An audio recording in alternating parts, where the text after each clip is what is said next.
Donc le rôle de mon agence est d'accompagner les créateurs d'entreprises ou patrons de TPE, PME dans la protection de leur nom.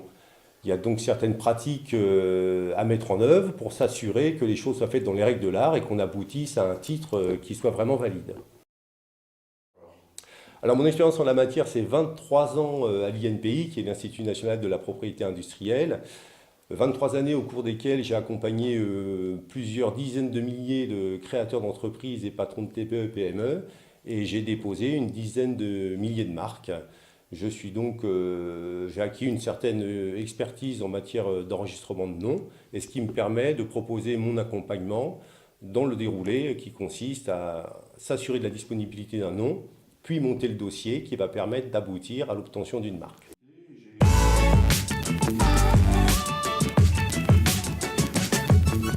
C'est un service d'accompagnement et d'organisation des procédures administratives. C'est-à-dire que lorsque l'on souhaite utiliser un nom, souvent il y a de l'affectif un petit peu autour de ça, mais il convient, et c'est très important, de s'assurer de la disponibilité du nom. Pour ça, il y a donc des précautions à prendre. Il faut savoir qu'il y a près de 80 000 marques par an déposées en France, et ce n'est pas parce qu'on a trouvé un nom sympa ou qui nous semble disponible qu'il l'est vraiment. Il y a donc tout ce travail en amont pour s'assurer de la disponibilité du nom.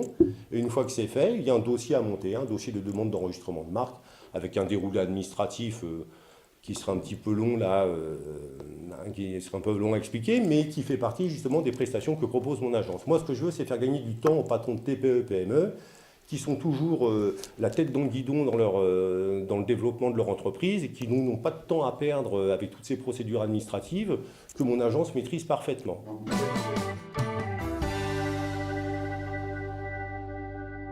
Gagner du temps.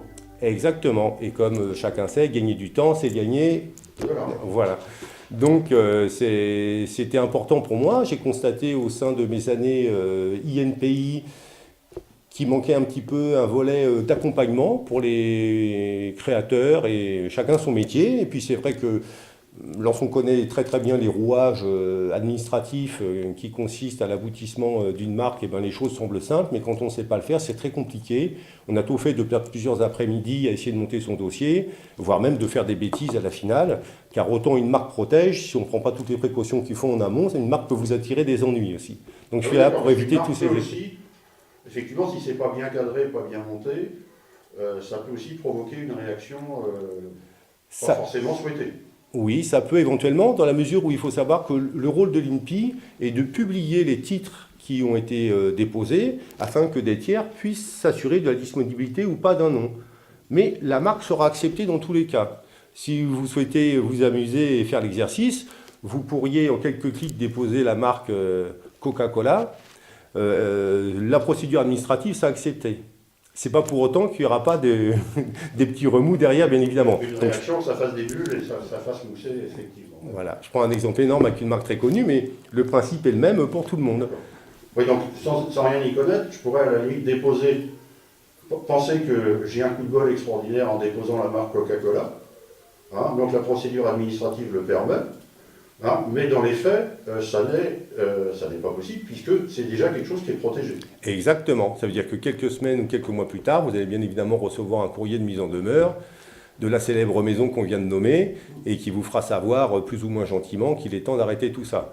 Alors ça peut être une catastrophe parce que là on prend un exemple avec une marque très connue, mais comme c'est valable pour tout le monde, on peut très bien dire tiens j'ai inventé un nom qui me semble sympa.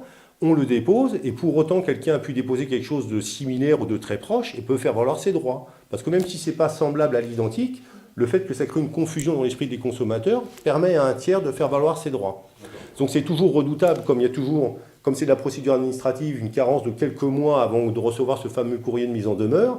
Il se peut que vous ayez développé votre site internet, fait imprimer des flyers, mis autant d'investissement dans votre communication, une enseigne, marqué votre camion, pour ensuite vous apercevoir que tout ça c'est à refaire et ça peut être vraiment redoutable dans le cadre d'un démarrage d'activité où chaque sou compte et c'est toujours un vrai problème de devoir revoir sa com au bout de quelques mois d'activité.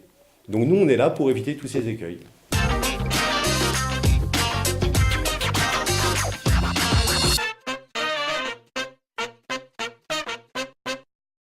N'hésitez pas à nous contacter, vous allez trouver nos coordonnées sur notre site, donc www.agenceavm.fr. Là, vous allez non seulement avoir toutes nos coordonnées, mais vous allez voir aussi les diverses prestations que nous proposons. Et n'hésitez vraiment pas à nous contacter, nous sommes très disponibles, c'est toujours un plaisir d'aider les créateurs d'entreprises et les entrepreneurs dans ce volet très important qui est la disponibilité et la protection du nom avec lequel vous allez communiquer.